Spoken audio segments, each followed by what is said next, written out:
And what's up, everybody? Welcome back to the channel. It is your friend Sheep Ludes. I know you've seen me a little bit too much today. I know. There's been a lot to talk about, a lot of new content, a lot of new news in NBA 2K23, my team. Mostly good, some bad. I just dropped a video earlier, which was, if I'm being honest, a rambling, incoherent mess. I was a little fried. Talking about the out of orbit stuff, so I'm not going to go too deep into this while talking about it, but like, I got really nothing new to add. Let's just say I'm excited for Kukoc. Baron Davis, I'm kind of meh about. He'll be okay, like I said, like Dame, but plays better defense. My all Warriors team is kind of stacked at the moment, so it's like I'm not really too stoked for him. Paul Pierce, yeah, I guess I'm excited for him. It's always nice to have a stabbing victim on the squad. Need more of those for sure. Willis Reed hasn't gotten a card this year, so that's cool. He's usually like a burly 6'9" man that gets way more rebounds than he should, so that'll be fun. And Ray Allen. I mean, whatever. I guess. I didn't realize earlier, I guess it didn't really dawn on me that his PD had like a quick release because it's kind of slow. I thought that was on normal, so either it's mislabeled or it's not a good release. I guess we will find out. So whatever. Ray Allen will be fine enough. It still bothers me that it's Miami Heat Ray Allen though, and not like Bucks Ray Allen. I don't know. That just bothers me. I mean, or Supersonics Ray Allen specifically, but like Bucks Ray Allen kind of bothers me the most. It doesn't really matter. Also, the out of orbit base sets tomorrow with some new rewards, new select lock in, whatever. It doesn't really matter. Look out for pack drop details coming soon. So we got our first one. We got AndreKarolenko. Look at young AndreKarolenko. He even had the little bowl cut. First off, 2K, bare minimum, okay? If you put a player model on the card, make sure that it matches the player model in the game, okay? I know you could have found an AndreKarolenko picture from his time with the Jazz where he had the Bieber cut, okay? So if you're going to put the little Bieber cut in the game, at least make the picture match. That's all I ask. That being said, AK is going to be fire. I mean, AndreKarolenko, 6'9", 7-foot wingspan. So his release, Haywood Highsmith release, is slow. But it has a really, really big, very well-pronounced green window. So for that reason, I'm not too upset with it, and it's going to be on quick. Why didn't they give Glenn Big Dog Robinson this release on quick? I don't know. They just be doing whatever this year. It doesn't really matter. The release is nice, though. I'm assuming they kind of tune up his dribble sigs a little bit. Other than that, I mean, he just needed shooting badges and he was fine. Off rip, he was fire. He was like, I feel like if people knew what they know now, they probably would have used him more when he came out. You know what I mean? Because I feel like when he came out, not a lot of people were running AK. He was like 50k at the very beginning of the game's lifespan, though. Either way, this card's going to be fire. I'm going to pick up AK for sure.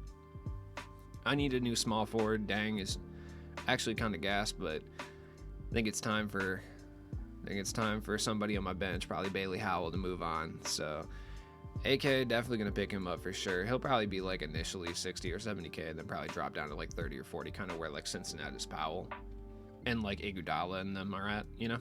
Either way, he'll be fire for sure. And we're getting another PD. I just don't know who it's gonna be. Then we got Opal Harden. Opal Harden is, I mean, I guess, you know, cool. I don't really care for Hardens. They're always way too expensive, / like, they don't fit my playstyle. That being said, Harden last year was gas. So it's possible that maybe they tune him up to be really good. I like the card art, by the way. The card art's fire. I mean, granted, I am the way that I am, so it makes sense that I would enjoy this card art, but like still, it's pretty tight. Harden's release, I think, is okay. I used like his season 3 card and like his series 1 card for challenges and stuff. I didn't really use the ferocious one. Why would I? His release is fun. James Harden is the only person with James Harden dribble style, so I haven't really messed around with that too much. Let me know what you think of it down in the comments below. I'm assuming they tune up his dribble sticks a little bit, or they leave him just the same. They just give him like elite motion style is probably all they're really gonna do. Put his release on quick. I mean, he'll be fine. Like, he'll be good. I mean, it's like, it's James Harden. Like, you know, James Harden is always kind of the same. He can't really play defense, but honestly, this year, who knows, man? They made Magic the best defensive card in the game this year, so who knows? I mean, that's not 100% true, but like, relative to where he was at before, it's cracked. So who knows? They might make James Harden a defensive monster. I don't know. You could tell that right there. I thought about saying Maestro, but then Monster slipped out instead. Peek behind the curtain, you know what I mean? Then we got Dirk. Dirk is exciting. I'm excited about Dirk, okay? I'm not going to lie. I'm not going to be able to afford the card, so it doesn't really matter anyway. But I'm just excited for Dirk to get some flowers. Like, this is the year I think that Dirk is gas. Granted, Dirk was really good last year. It's just that no one had him because he was collector level. So no one got to experience Dirk. I didn't either, unfortunately. So now that being said, earlier this year, people were gassing this diamond because I was watching like little mixtapes on Twitter of people doing some wild moves that I could not really hope to do. But I have used his amethyst, and his release is actually decent this year. It's not as good as like Glitch Dirk in 21 or anything, but like the release is solid enough. They put it on quick. It'll be good. He's not going to play much defense, but he's going to grab rebounds. He's going to be able to create shots for himself, and he's going to be a great shooter. He'll probably be able to play in the post relatively well too. Not saying Dirk's going to be like the best power forward in the game, but I really wouldn't be shocked if they made him like top 5 for sure. I feel like the only thing that could potentially lower Dirk's cost, well, no, that takes into consideration like that the pack odds aren't terrible, which they are. So if the pack odds, hypothetically speaking, like if the pack odds were not complete trash, Dirk may be like George Mikan price due to Yee and Bob Nedelicki existing. The one thing that could help Dirk kind of from a price standpoint is that a lot of people got Yee for free, you know. I'm excited for him though. Like I'm assuming, I don't know if they're gonna touch his dribble sigs. I mean, Dirk, he would handle the ball. Wouldn't be shocked to see like a Michael Jordan dribble style type beat go on here, you know. Basic is pretty rough. You know, they didn't need to do him like that at all, but whatever. I don't know what they're gonna do. The release is where the Dirk leaner is kind of nasty. For some reason, Omalyard 7 has it. I don't know. Maybe I'll go test out. I have Amethyst Dirk. Maybe I'll go test his leaner out a little bit, see what's popping. You know what I mean? And then we got the final drop. This drop is kind of mid from a name perspective, but I could see them gassing these cards to the moon. Yo, why does his mouth look like this? What the Hold on, dude. Hold on. Oh, man, they won't let me make that one bigger. You can tell my technical skills are at work. Look at his mouth, dude. Why is he like from the movie Smile? And then this picture over here, he's so stoic, like LL Cool J. Ready to, like, knock your mom out or whatever that song was about. It's cool. No, I think it was Mama Said Knock You Out. Yeah, then again, I don't think you can get on the radio with a song about punching out people's moms. That's my bad, truly. VC is an interesting one. Good on 2K for releasing a VC. Granted, like it's only a couple weeks prior to when they normally release a VC. At least they did it a little bit earlier, because typically they'll release at 95 Pink Diamond, and then we won't see Vince Carter for like 6 months, and by the time he comes out, he's like obsolete, but still too expensive at the same time. This VC was really, really good when he came out. I would expect this card to be good as well. I would expect none of this to get changed except probably like Elite Motion Style or whatever the meta motion style is. Whatever Kawhi has, basically, usually is how it is. I don't know if that's how it is. The McCollum size up is interesting. I assume they probably changed that. Vince's release is decent. I've used this Season 2 select card a couple times. Pretty okay. Pro 2 leaner, they'll probably change that as well. I don't know. Vince Carter will be okay, but it's like in like the realm of my team. Is he going to be better than like Terry or Dr. J? No, probably not.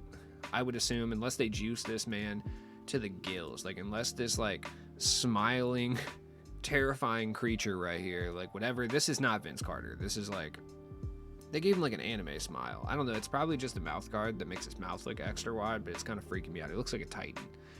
I don't know if they give him like, for instance, like Kazi Sigs, we could be dealing with a problem. I love this card art, dude. They really ruined it with the smile right here, but I think it's just like the cosmic background, you know, kind of illuminating his mouth guard is why he like looks like that, like why his mouth looks so big. I don't know, maybe I'm just tripping. Could also be the Gary Payton Network again. It's possible. Either way, I think Vince Carter will be fire. It's just like, is he going to be worth the price? Probably not, realistically. Like, I don't know.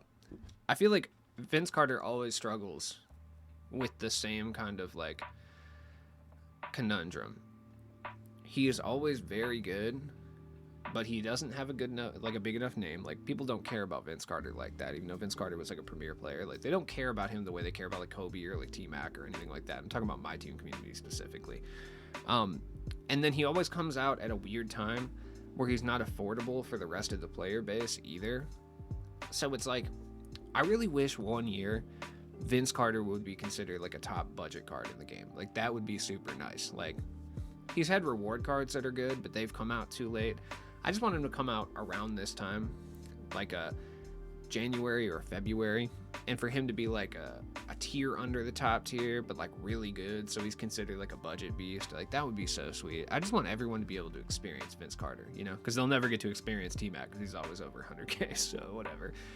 Anyways, let's go take a look at the market, factor in all the news that we've been given today, and kind of go from there. I'm interested to see if I don't think this set really does too much to the market, honestly, like more so than has already been done. So I guess we'll see. Okay. Yeah, like I said, I don't know if this really does a whole lot. By the way, I would assume that they're probably going to add some sort of like agenda for Yi at some point. They've been doing that quite a bit this year. They haven't done it yet, but I would assume that they probably do. So there's going to be some XP or something for Yi, but that's just something. Somebody bought my Cincinnati's Powell for 30K. Thank you. Bless up. I needed to get rid of them. It was time to cut ties. Now, are there any specific cards that'll drop in price? Yes. Cincinnati's Powell specifically is one of them, because I think a lot of people who run Cincy are probably going to run AK, if I'm being honest. Like, Cincy's still good, by the way. His price has actually gone up. He was like 25K earlier, and he hasn't gone up by very much, but he's gone up a little bit, so it's something to kind of look at. Terry, I don't think takes a price hit from Vince Carter. Like, they're similar size, but I think Terry just has a higher My Team profile. So, and he'll probably end up being about the same. I would say both of them are going to be equal as far as like usability, but Terry has a higher profile, so I don't think he takes any type of hit. Cassie Russell, maybe, depending like how good Vince Carter is from a movement perspective. Same with James Harden. We could see like a hit taken to Cassie Russell, but we'll see. Bob Nedelicki, I don't think takes much of a hit. I mean, you might be able to get him cheaper today due to E coming out. Or E, I apologize. I always say that wrong. I've been saying E for 2 years. I've been trying to correct that by saying E, which is the correct pronunciation. But it's hard, man. When you've been saying the same thing for 2 years, it's rough. George Mikan will take a hit. I don't think anyone really cares, but he will. I'm still not spending 85K on George Mikan. It's just not going to happen. Dolph is probably the one that I think will take the biggest hit. You can see a lot of Dolphs up. He's already taken a big hit due to E coming out, because I feel like most people who are running Bob Nedelicki Dolph are probably now running Bob Nedelicki E. So, you know, that's it. Don Ole's out here. Do we get any point guards? I mean, Harden might take up some Don Ole positioning, but I don't think he's going to do too much. Other than that, D-Rob, maybe. I don't know. He's been kind of steadily trending downward. Who's another, like, flex big man that might take some hits? Giannis, maybe? I feel like there are a lot of Giannis's up. I feel like E specifically has caused a lot of people to sell their Giannis's. You might be able to get a Giannis for cheap. Any of the flight school guys, like, yeah, Zion. Zion's still cracked, by the way, but I feel like his price is probably going to fall. If you have Zion, I would probably sell him, like, Monday. Would be a good time to do that. Tatum, probably same thing. I could see his value plummeting in the near future. J.R. Smith specifically, yeah, I forgot about him. He's still really good, though. I just don't know if, like, either of the guys are going to fill the role that he does. I mean, Vince will probably be like a better version of JR, but still, I don't know, man. Who does AK affect? AK actually low-key might affect Kawhi, to be honest. People are already kind of souring on Kawhi anyway, so Lamar Odom too. He's already really cheap, though. I don't know. The market's strange. Market is strange. Barmelo's Anthony. He'll probably go down in value a little bit. He's kind of up, though. I just feel like there's less of him. I feel like people just don't care anymore. 'Tis the season, guys. Eventually, this LeBron will be affordable, he said sarcastically. I don't really think he's going to be affordable in any way, shape, or form, but hey, it is what it is, man. Dirk is going to be the biggest question mark of this set, because like AK is going to affect the price of any 3-and-D wing 100%, because he'll be like the best version of all of those guys. Harden is specifically for a core group of people that like Harden. So he doesn't necessarily affect the price of anyone outside of maybe like I said, Cassie Russell or like a J.R. Smith type of guy, like an offense first two guard. He also plays the point guard, so a lot of people are going to run a point as well. Vince Carter, I don't know though. I just don't know if he's just such a weird person. Like he's such a weird guard when it comes to effect. Like I don't know what he could possibly be doing from like a market effect standpoint. Who knows? And then Dirk's the real wild card because I really don't know. It all depends on how good Dirk is. Like if Dirk's good, then you could easily see, like if Dirk is god tier, you could see a lot of Nedelickies up tomorrow for sure. The reason is most people, unless they're like 250k qualifier guys, they'll probably just stop running E. Most people don't think logically when it comes to MT, but we'll see. We will see. We also got the lock-in coming tomorrow as well. So we got 2 new season 4 lock-ins, out of orbit guys. There's no way to speculate on who those may be because I have no idea what the theme out of orbit means. Like, at least last year with the Lunar New Year, like I kind of guessed like where all these guys were gonna be. Speaking of which, we still didn't get a Michael Olowokandi, and I'm so mad, dude. I'm so mad. There's 40 new cards, so that's what's up, I guess. I don't really care too much. Who haven't we gotten in a while? Maybe Michael Olowokandi will be a lock-in. Maybe I can have what I want. I doubt it though. We'll see what we'll get tomorrow. And then we got the select set. I have a feeling that this select set one is going to be gassed because it's the first Opal select set, so I feel like people are going to be hyped on this, dude. I really do. I made a very bad judgment call and bought a Jordan Poole for 30k earlier, thinking that he would go up in value, and it appears that he is not going up in value, so I've made a tremendous mistake. So that's great. Don't be like me, please. See, these are why when I do things like this, I don't make videos about them, because oftentimes they're wrong. Like, was I wrong for buying the Jordan Poole? Yes, I was. Very much so. Like, I could sell him back right now. I'll probably lose a couple thousand MT, which isn't the biggest deal in the world, but it's still frustrating. You know what I mean? So, I don't know. I just feel it in my bones. By the way, it's going to be a diamond select player. I can just guarantee it. That's going to be over 100k. So, Jordan Poole, Bobby Jones, OJ Mayo, they're not really going to be that expensive. At least I hope. Anyways, who could it be though? I mean, they were so underwhelming last season. Like Billy Cunningham, which I'm hyped on these guys, but like, come on, it's me. David Thompson. Honestly, season 2 they were pretty underwhelming. Pete Maravich was kind of gas, but like Detlef. Who wanted Detlef? No one wanted Detlef. I don't know. I'm still banking on an Evo'd version of Mikal Bridges. We'll see though. Anyways, if you have any speculation on who it could be for the lock-ins anyway, jump in the comments down below and just let me know in general how you feel about the new set. And tomorrow, I'm excited personally, but we'll see. I'm not going to pull anything anyway, so it doesn't matter. Peace.